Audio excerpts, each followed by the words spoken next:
Assalamualaikum dan salam sejahtera. Untuk video kali ini merupakan karangan pengajian semester 1. Salah satu tema yang ada di dalam semester 1 ialah takbir urus. Tema takbir urus pernah keluar pada STPM 2013 dan STPM ulangan 2012. Soalannya, penetapan gaji minimum dalam sesuatu bidang pekerjaan perlu dilakukan untuk memastikan golongan pekerja di negara ini memperoleh pendapatan yang berpadanan dengan pekerjaan yang mereka lakukan. Bincangkan kebaikan pelaksanaan penetapan gaji minimum tersebut. Soalan ini fokus isunya ialah kebaikan. Isunya penetapan gaji minimum. Yang lain tiada apa-apa.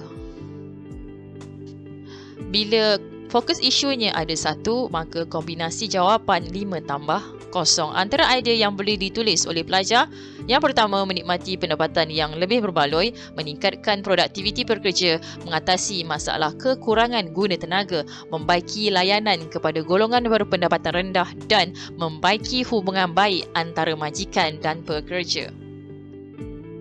Seperti biasa di bahagian pendahuluan, untuk karangan pengajian pastikan pelajar menulis isu dan fokus isu bagi soalan tersebut.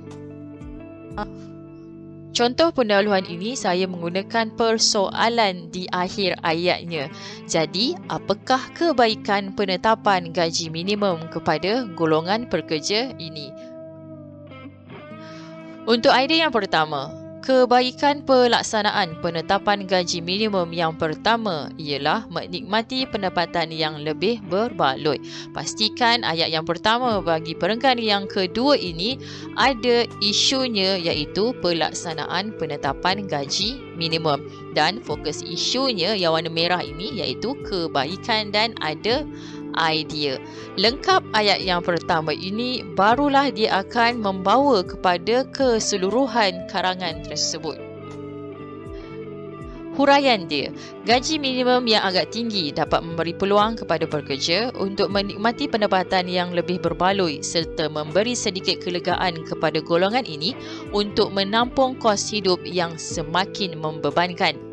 Huraian yang kedua, kenaikan harga barang pada masa kini banyak membebankan golongan yang berpendapatan rendah. Dengan adanya penetapan gaji minimum yang baharu, ianya mampu menurunkan kadar kemiskinan sekaligus membawa kepada kemakmuran hidup masyarakat. Kebaikan yang kedua ialah meningkatkan produktiviti pekerja. Penetapan gaji minimum menjadi pendorong untuk memastikan produktiviti pekerja meningkat dan seterusnya menyumbang kepada perkembangan ekonomi negara. 30% penduduk Malaysia mendapat gaji kurang RM300 sebulan. Dengan adanya kadar gaji minimum yang ditetapkan secara automatik meningkatkan gaji mereka. Hal ini secara tidak langsung dapat meningkatkan motivasi dan produktiviti mereka. Kebaikan yang ketiga ialah mengatasi masalah kekurangan guna tenaga. Guna tenaga bermaksud pekerja. Contohnya, beberapa sektor pekerjaan seperti sektor pembinaan, pertanian dan pembantu rumah amat bergantung kepada pekerja asing bagi memenuhi permintaan pasaran kerja. Kekurangan guna tenaga bagi sektor ini perlu diatasi dengan penetapan gaji minimum di mana ianya mampu menarik minat lebih ramai individu untuk mula bekerja dan terlibat dengan sektor pekerjaan yang tidak popular ini. Kebaikan yang seterusnya ialah membaiki layanan kepada golongan berpendapatan rendah. Usaha kerajaan untuk mencapai negara berpendapatan tinggi tidak akan bermakna jika nasib golongan berpendapatan rendah tidak dibela. Penambahbaikan dalam penetapan gaji merupakan langkah yang terbaik bagi membaiki layanan kepada golongan ini. Hal ini juga selaras dengan hasrat kerajaan untuk membasmi kemiskinan dan menjaga kebajikan seluruh anggota masyarakat di negara ini, khususnya golongan rentan. Bila masuk kepada idea yang terakhir iaitu idea yang kelima, saya suka menggunakan penanda wacana akhir sekali. membaki hubungan baik antara majikan dan pekerja. Golongan pekerja sering mempertikaikan hal-hal berkaitan kenaikan gaji kerana dihimpit kenaikan kos sara hidup yang seterusnya memberi impak kepada kuasa beli mereka. Maka, penetapan gaji minimum diharapkan mampu mengurangkan pertikaian pekerja, malahan meningkatkan hubungan baik antara majikan dengan pekerja. Untuk penutup, seperti biasa saya akan menggunakan term yang sama sahaja, iaitu kesimpulannya. Jelaslah bahawa penetapan gaji minimum banyak memberi kebaikan kepada golongan pekerja. Di sini ada isu dan juga fokus isu. Untuk penutup, masukkan sedikit cadangan. Semoga dasar ini memberi sinar harapan yang bermakna kepada mereka untuk meneruskan kelangsungan hidup di dunia yang serba mencabar. Soalan yang bertemakan tadbir urus negara pernah keluar dalam STPM 2014 dan STPM Ulangan 2013, soalan yang ke-20. Soalannya ialah, selain daripada menguruskan pentadbiran negara, kerajaan juga mempunyai tanggungjawab yang lain. Bincangkan. Selain daripada merupakan kata kunci bagi kombinasi 1+4, maka menguruskan pentadbiran negara merupakan idea wajib yang pertama. Tanggungjawab merupakan fokus isu bagi soalan ini, manakala isunya ialah tanggungjawab kerajaan. So, isu dan fokus isu hampir sama, bukan hampir sama, memang sama. Jadi untuk soalan ini fokus isunya adalah pendek sahaja, iaitu tanggungjawab kerajaan. Bila ada satu idea di dalam soalan tersebut, maka idea tersebut merupakan idea wajib yang pertama. Pelajar mesti letakkan pada perenggan yang kedua sahaja. Manakala untuk idea yang seterusnya ialah mengusahakan kebajikan dan kesejahteraan rakyat, mengeratkan perpaduan dan keharmonian negara, menjalinkan hubungan antarabangsa dan menjaga keselamatan negara. Bahagian pendahuluan seperti biasa, kita akan letakkan isu dan juga fokus isunya, dan di dalam soalan ini saya menggunakan persoalan di akhir ayat pendahuluan. Contoh persoalannya, apakah tanggungjawab sesebuah kerajaan? Tanggungjawab kerajaan yang pertama ialah menguruskan pentadbiran negara. Ada isu, ada fokus isu dan juga ada idea yang pertama. Contoh huraian, kerajaan perlu menyediakan garis panduan pentadbiran seperti mewartakan perlembagaan persekutuan. Segala hal ehwal pentadbiran perlulah diselari dengan perlembagaan ini supaya tidak berlaku sebarang pencanggahan. Selain itu, dasar-dasar kerajaan yang telah digubal akan diperjelaskan kepada kaki tangan awam bagi memastikan sistem penyampaian kerajaan berjaya dilaksanakan secara berkesan dan menyeluruh. Kedua, mengusahakan kebajikan dan kesejahteraan rakyat. Kerajaan menyediakan pelbagai bentuk perkhidmatan yang merangkumi semua aspek kehidupan seperti pendidikan, kesihatan, pertanian dan kebajikan. Segala bentuk kemudahan ini perlulah sentiasa dalam keadaan optimum supaya sesiapa saja boleh menggunakannya. Misalnya, kerajaan menyediakan kemudahan pendidikan seperti meningkatkan kemudahan prasarana sekolah dan menyediakan bantuan persekolahan demi memperkasakan kualiti dan pencapaian mutu pendidikan negara. Selain itu, kerajaan bertanggungjawab untuk mengeratkan perpaduan dan keharmonian negara. Malaysia terkenal dengan rakyat yang berbilang kaum dan budaya. Oleh itu, perpaduan yang utuh dalam kalangan rakyat dan pemerintah amat ditekankan agar keharmonian negara dapat dikecapi. Contohnya, rukun negara merupakan salah satu platform untuk membentuk dan membimbing masyarakat ke arah perpaduan. Prinsip-prinsip yang terkandung dalam rukun negara jelas merupakan kunci kepada keharmonian dan perpaduan kaum demi kejayaan dan kestabilan Malaysia. Sementara itu, kerajaan bertanggungjawab untuk menjalinkan hubungan antarabangsa. Hubungan antarabangsa melibatkan hubungan secara bilateral dan multilateral. Hubungan bilateral merupakan hubungan secara terus dengan sesebuah negara, manakala hubungan multilateral ialah hubungan dalam bentuk pertubuhan. Tujuan utama hubungan antarabangsa ialah menjamin keselamatan rakyat dan negara, menggalakkan kemajuan ekonomi serta mengekalkan kedaulatan negara. Akhir sekali, menjaga keselamatan negara. Keselamatan negara Malaysia merujuk kepada suatu situasi bebas daripada sebarang ancaman terhadap nilai-nilai teras negara, sama ada ianya ancaman dari dalam atau luar negara. Kerajaan tidak akan berkompromi dalam hal keselamatan demi memelihara nyawa dan kehidupan setiap insan di bumi bertuah Malaysia. Di bahagian penutup, kita akan mulakan dengan istilah kesimpulannya jelaslah bahawa merupakan kata penegas bagi karangan ini. Pastikan ada isu dan juga fokus isu tambahan cadangan. Contoh cadangan di sini ialah untuk memastikan kewujudan sesebuah negara berdaulat berjalan dengan lancar. Soalan yang seterusnya, STPM 2016 dan STPM Ulangan 2015, soalan yang ke-20. Soalannya, kecemerlangan tabik urus dalam perkhidmatan awam menuntut ciri-ciri kepimpinan yang berkualiti, huraikan. Untuk soalan ini, isunya ialah kecemerlangan tabik urus dalam perkhidmatan awam. Fokus isunya, ciri-ciri kepimpinan yang berkualiti. Ideanya bersifat telus, memiliki pemikiran yang kreatif dan kritis, memiliki hubungan interpersonal yang baik, sentiasa bersikap terbuka terhadap kritikan dan mengutamakan budaya kecemerlangan. Bahagian pendahuluan seperti biasa masukkan isu dan juga fokus isu.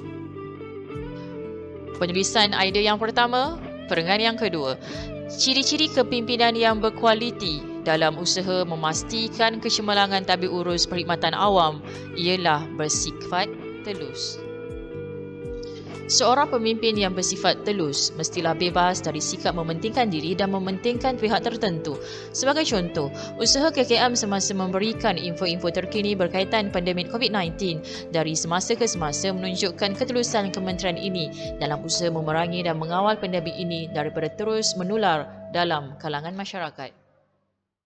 Selain itu, memiliki pemikiran yang kreatif dan kritis. Pemikiran ini sangat diperlukan semasa membuat sebarang bentuk keputusan dan menyelesaikan sesuatu masalah. Melihat kepada situasi semasa COVID-19 di negara ini, kerajaan di bawah pimpinan Tan Sri Muhyiddin Yassin telah memperkenalkan pelbagai inisiatif di bawah penjana untuk membantu pemain industri bagi menangani beban ekonomi pasca COVID-19.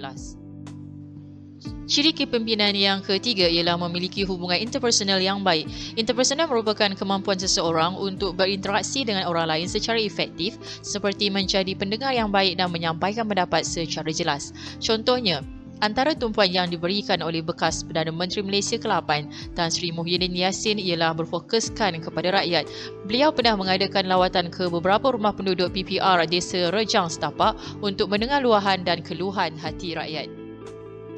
Tambahan pula, kepimpinan yang berkualiti haruslah sentiasa bersikap terbuka terhadap kritikan. Seseorang pemimpin perlu bersikap terbuka dalam menerima nasihat, teguran dan kritikan kerana setiap pemimpin mempunyai kelebihan dan kelemahan. Pada awal pelantikan Tan Sri Muhyiddin Yassin sebagai Perdana Menteri Malaysia ke-8, beliau telah dikelar pengkhianat. Beliau menerima kritikan tersebut dengan hati terbuka dan menjelaskan bahawa keberadaan beliau dalam arena pentadbiran kerajaan kini adalah untuk menyelamatkan negara daripada terus dilanda kemulut politik. Akhir sekali, mengutamakan budaya kecemerlangan.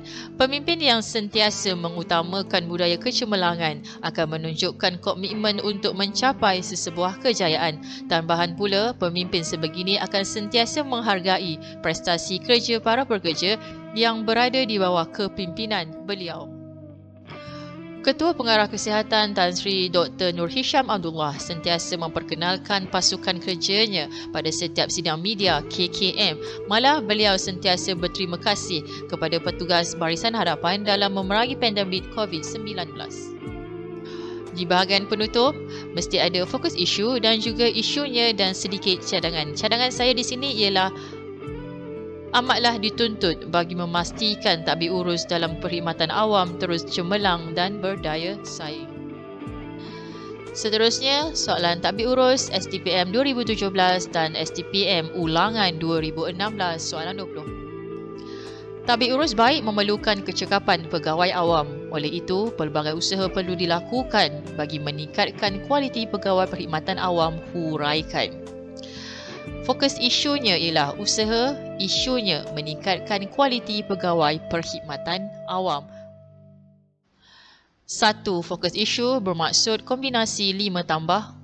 Antara jawapannya ialah melaksanakan proses pemilihan pekerja, menawarkan pelbagai bentuk ganjaran, melaksanakan latihan dalam perkhidmatan, melaksanakan penilaian prestasi pekerja dan melaksanakan perundangan dan penguatkuasaan. Di bahagian pendahuluan, letakkan beberapa ayat untuk mencantikkan lagi soalan tadi. Sebab pelajar boleh menggunakan soalan untuk dijadikan pendahuluan, tetapi kena ada ayat tambahan. Pastikan ada isu dan juga fokus isu. Di bahagian idea, usaha yang perlu dilakukan bagi meningkatkan kualiti pegawai perkhidmatan awam ialah melaksanakan proses pemilihan pekerja. Proses pemilihan pekerja akan dilalui oleh setiap calon pegawai perkhidmatan awam yang bakal diambil bekerja bagi memastikan pekerja yang dipilih adalah yang terbaik. Contohnya, pemilihan guru akan dibuat menerusi beberapa tapisan iaitu ujian bertulis, diikuti dengan temuduga secara individu dan seterusnya temuduga secara berkumpulan. Usaha yang kedua ialah menawarkan pelbagai bentuk ganjaran. Ganjaran yang ditawarkan kepada pegawai perkhidmatan awam terbahagi kepada ganjaran berbentuk wang dan bukan wang. Ganjaran berbentuk wang adalah seperti gaji pokok dan allow, manakala ganjaran bukan wang adalah seperti faedah perubatan dan kemudahan pinjaman. Sebagai contoh, seorang jururawat masyarakat, Alia, telah ditawarkan gaji permulaan sebanyak RM2,429, pelbagai jenis allowance serta faedah mendapatkan rawatan di klinik dan hospital kerajaan secara percuma. Selain itu, melaksanakan latihan dalam perkhidmatan demi meningkatkan kompetensi pegawai awam, contohnya dalam sektor pendidikan, pegawai awam diwajibkan untuk menghadiri sekurang-kurangnya 5 hari latihan dalam perkhidmatan. Misalnya, sebagai guru akademik tingkatan 6, lawatan penada aras ke Kolej tingkatan 6 Petaling Jaya amat membantu bagi berkongsi amalan terbaik yang diamalkan di KTE ini, terutamanya semasa sisi PDPC. Tambahan pula, dengan melaksanakan penilaian prestasi pekerja, kualiti pegawai awam dapat ditingkatkan. Penilaian prestasi pekerja merupakan satu kaedah pemantauan secara berterusan yang dilakukan pada setiap tahun. Antara kaedah yang digunapakai ialah sasaran kerja tahunan atau SKT. Sebagai contoh, sebagai seorang guru pengajian am, SKT bagi tahun 2021 yang ditetapkan adalah seperti memastikan 50% pelajar lulus bagi peperiksaan bertulis STPM semester 2 2021. Akhir sekali, melaksanakan perundangan dan penguatkuasaan terhadap pegawai awam. Badan Perundangan perlu membuat simakan terhadap undang-undang semasa supaya ianya sesuai dilaksanakan mengikut perkembangan semasa. Badan Penguatkuasa pula berperanan untuk mengawal penyalahgunaan kuasa, penyelewengan dan amalan tidak berintegriti pegawai awam. Misalnya, sekiranya seorang anggota polis terlibat dengan gejala rasuah, Badan Penguatkuasa akan menahan dan menyiasat kesalahan tersebut. Jika sabit kesalahan, pegawai tersebut akan dihukum mengikut Seksyen 17-A Akta Suruhanjaya Pencegahan Rasuah Malaysia SPRM 2009. Bahagian penutup. Ada isu, ada fokus isu dan juga cadangan. Contoh cadangannya, usaha ini haruslah diberi perhatian serius agar kualiti sistem penyampaian kerajaan berada pada tahap memuaskan. Soalan yang terakhir bertemakan tadbir urus STPM 2019 dan STPM ulangan 2018. Soalannya, kerana birokrasi dalam sistem pentadbiran kerajaan boleh menjatuhkan imej perkhidmatan awam. Oleh itu, pelbagai langkah perlu diambil untuk menanganinya. Huraikan. Isu soalan ini, kerana birokrasi dalam sistem pentadbiran kerajaan. Fokus isu yang pertama ada pada ayat yang pertama, iaitu bagaimana kerana birokrasi ini boleh menjatuhkan imej perkhidmatan awam. Bagaimana merupakan sebablah. Jadi, sebab yang pertama ialah kelewatan proses kerja dan amalan rasuah berleluasa. Fokus isu yang kedua ada pada ayat yang kedua, iaitu langkah untuk mengatasi kerana birokrasi. Langkah yang pertama, meningkatkan pemantauan oleh pihak pengurusan atasan, mengaplikasikan penggunaan teknologi moden dan menyemai nilai integriti. Bahagian pendahuluan, kita ada isu dan juga fokus isu. Idea yang pertama bagi fokus isu yang pertama, salah satu sebab kerana birokrasi boleh menjatuhkan imej perkhidmatan awam dalam sistem pentadbiran kerajaan ialah kelewatan proses kerja. Hierarki kerja yang penuh dengan prosedur dan tata cara amat memberi impak kepada sistem penyampaian kerajaan. Contohnya, kelewatan untuk menyiapkan jalan raya akan meningkatkan kos atau mungkin akan menyebabkan pembinaan ini terbengkalai, malah urusan pengguna jalan raya turut terjejas. Sebab yang kedua ialah amalan rasuah berleluasa. Amalan memberi rasuah kepada pegawai pengendali sering berlaku kerana pelanggan ingin mendapatkan apa-apa yang diinginkan dengan kadar segera. Pelanggan yang memberi rasuah ini akan mendapat layanan yang istimewa daripada pegawai pengendali seperti mendapat giliran awal dan tidak perlu menunggu dalam masa yang lama. Kesannya akan berlaku ketidakadilan kepada pelanggan yang lain. Untuk idea yang ketiga ini merupakan idea bagi fokus isu yang kedua iaitu langkah. Maka bagi menangani isu ini, pelbagai langkah perlu dilaksanakan. Langkah yang pertama ialah meningkatkan pemantauan oleh pihak pengurusan atasan. Pemantauan secara berkala harus dijalankan bagi memastikan segala prosedur kerja itu dilakukan mengikut ketetapan. Sesi perjumpaan secara mingguan atau bulanan perlu dilakukan bagi mengetahui sejauh mana sesuatu proses kerja itu dilaksanakan dan membuat penilaian terhadapnya. Langkah yang kedua ialah mengaplikasikan penggunaan teknologi moden. Penggunaan teknologi moden seperti ICT mampu memudahkan urusan harian pelanggan serta meningkatkan kepuasan pelanggan. Misalnya, pelanggan boleh memperbaharui lesen kenderaan secara atas talian tanpa perlu ke kaunter JPJ. Tambahan pula, proses kerja dapat dilaksanakan dengan lancar dan sekaligus memastikan sistem pentadbiran negara menjadi lebih cekap dan berdaya saing. Langkah yang terakhir ialah menyemai nilai integriti. Pelbagai khusus dianjurkan untuk meningkatkan nilai integriti dalam kalangan penjawat awam. Misalnya, kerajaan boleh menganjurkan kursus integriti dan anti rasuah kepada bakal penjawat awam bagi membentuk kesedaran awal mengenai rasuah, seterusnya mengurangkan dan mengelakkan jenayah kola putih daripada berlaku. Bahagian penutup seperti biasalah mesti ada fokus isu dan juga cadangan. Sekian saja untuk kali ini. Terima kasih.